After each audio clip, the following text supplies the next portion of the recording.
শেষ মুহূর্তের খেলা চলছে।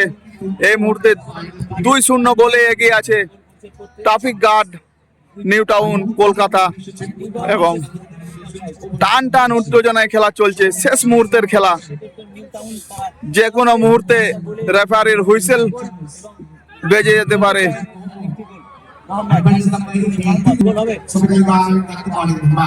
শফিক আলী গায়েন, শেষ মুহূর্তের খেলা চলছে, হাড্ডাহাড্ডি লড়াই চলছে। আছে তারা জিতে আছে, জিতে আছে, এখন তৃতীয় ম্যাচ হচ্ছে, তৃতীয় ম্যাচ আরো একটা গোলের সুযোগ ইনসাইড আউটসাইড করে আশুক জয় অন্ডার একটি কর্নার জিতে নিয়েছেন।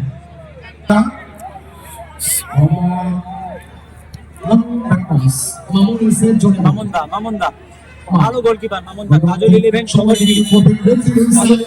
বলতে বলতে রেফারির হুইসেল, 2-0 গোলে জয় পেলেন নিউ টাউন ট্রাফিক গার্ড।